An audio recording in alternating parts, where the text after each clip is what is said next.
మేడ్చల్ జిల్లా అల్వల్ మున్సిపల్ కార్యాలయం వద్ద ఏఐటీయూసీ ప్రపంచ కార్మికుల దినోత్సవాన్ని పురస్కరించుకుని జెండా ఎగురవేశారు। ఈ కార్యక్రమంలో జిల్లా ప్రధాన కార్యదర్శి, రాష్ట్ర కార్యదర్శితో పాటు పలువురు పాల్గొన్నారు। ప్రపంచ కార్మికులారా ఏకం కండి అంటూ నినాదాలతో ప్రపంచ కార్మికుల దినోత్సవం సందర్భంగా అల్వల్ మున్సిపల్ ఆఫీస్ వద్ద బహిరంగ సభ జరిగింది। 131వ ప్రపంచ కార్మికుల దినోత్సవాన్ని పురస్కరించుకుని 18వ దశాబ్దంలో ప్రపంచ కార్మికుల రోజుకు 16-18 గంటలు పనిచేస్తూ పెట్టుబడిదారుల కబంధాల హస్తాలను నలిగిపోతూ ఎలాంటి కార్మికుల చట్టాలు అమలుకు నోచుకోకుండా పనిచేయడమే తప్ప పనికి తగ్గ ఫలితం రావడం లేదన్న బాధతో కార్మికుల గోడకు కట్టిన బంతిల తిరుగుబాటు బాటలో పడ్డారు। ఈ కార్యక్రమానికి అల్వల్ పట్టణ కార్యదర్శి జి మహేందర్, రాష్ట్ర కార్యదర్శి మరియు మేడ్చల్ జిల్లా ఇన్ఛార్జ్ ఎండి యూసఫ్, జాతీయ సమితి సభ్యులు కె రవిచంద్రన్, మేడ్చల్ జిల్లా కోశాధికారి సత్యనారాయణ, మేడ్చల్ జిల్లా ఉపాధ్యక్షురాలు సిహెచ్ తులసి, మేడ్చల్ జిల్లా కార్యదర్శి జె శ్రీనివాస్, అల్వల్ పట్టణ ఉపాధ్యక్షులు ఎం సుధాకర్ తదితరులు పాల్గొన్నారు।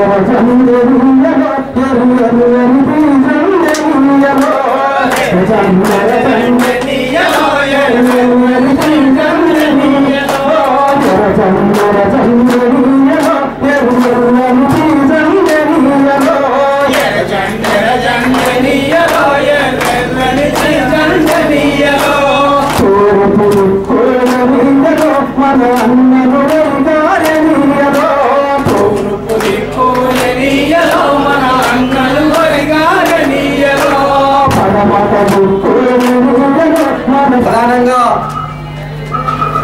ఈరోజు ప్రపంచవ్యాప్తంగా కార్మిక లోకం 8 గంటల పని దినాల కోసం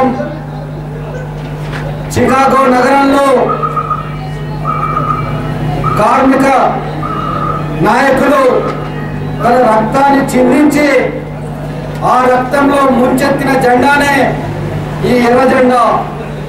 ఈ ఎర్ర జెండా నాయకత్వాన ప్రపంచంలో ఉన్న వివిధ దేశాల్లోనే కార్మిక వర్గం తన హక్కుల పరిరక్షణ కోసం నిరంతరం పోరాటాలు చేస్తూ ఈరోజు 131 మేడే ఉత్సవాలను మన అల్వల్ మున్సిపల్లో కార్మికులు ఇక్కడ ఘనంగా నిర్వహించుకుంటా ఉన్నారు। సందర్భంగా అల్వల్ మున్సిపాలిటీ కార్యాలయం ముందు ఈనాడు ఉత్సవాలు నిర్వహించుకుంటా ఉన్నాం।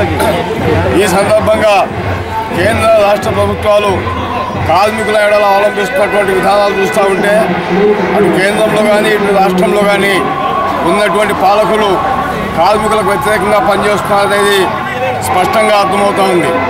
ఇవాళ మున్సిపల్ ఆఫీస్ ముందున్నాం। గతంలో మున్సిపల్ కార్మికులు సమ్మె చేసినప్పుడు జీతాలు పెంచమని అడిగితే మిలిటరీని, పోలీసుని పెట్టి వాళ్ళని భయభ్రాంతులను చేసి సమ్మెను విచ్ఛిన్నం చేసి ఈ రాష్ట్ర ముఖ్యమంత్రి గారు ఆయనకి ఇష్టం వచ్చినట్టుగా కేవలం 12,500 రూపాయలనే ఇస్తాను అని చెప్పి చెప్పడం జరిగింది। కానీ అవుట్సోర్సింగ్ కార్మికులకి 10వ పిఆర్సీ ప్రకారం 14,170 రూపాయలు చెల్లించాలా। ఒక మాట చెప్తే దేశంలో ఉన్నటువంటి 77% మంది కార్మికులు ఫ్యాక్టరీ చట్టం నుంచి బయటకు పోయారు। అంటే 77% మంది కార్మికులకి ఎలాంటి కార్మిక చట్టాలు వర్తించకుండా మోడీ గారు చేశాడు। అంతేకాకుండా కార్మిక వర్గం పోరాడి సాధించుకున్న 44 చట్టాల్లో కూడా కార్మికులకు వ్యతిరేకంగా, యాజమాన్యాలకు అనుకూలంగా ఆయన చట్టాల్లో సవరణ తీసుకొస్తున్నాడు। ఇంతకుముందు వాజ్పేయి గారు కూడా సెకండ్ లేబర్ కమిషన్ పేరుతో సవరణ తీసుకురావడానికి ఆయన ప్రయత్నాలు చేశాడు। చేస్తే మనం దాన్ని కూడా అన్ని కార్మిక సంఘాలు కలిసి పోరాటం చేశాం। ఆ తర్వాత యూపీఏ గవర్నమెంట్ అధికారంలోకి వచ్చినప్పుడు మనకు 64 స్థానాలు వచ్చినాయి। 64 స్థానాలు వస్తే సోనియా గాంధీ, మన్మోహన్ సింగ్ మన మద్దతు కావాలని చెప్పి వచ్చారు। అప్పుడు మనం ఒకటే డిమాండ్ చేశాం, వాజ్పేయి గారు పెట్టిన సెకండ్ లేబర్ కమిషన్ ని చెత్తబుట్టలో వేస్తావా, మేము మీకు మద్దతు ఇస్తాం। ముఖ్యంగా ఈరోజు మరి ఈ మేడే ఎందుకు జరుపుకుంటామని చెప్పి ఇంతకుముందే మన రాష్ట్ర నాయకులు చెప్పారు, నేను దానికి బోదలుచుకోలేదు।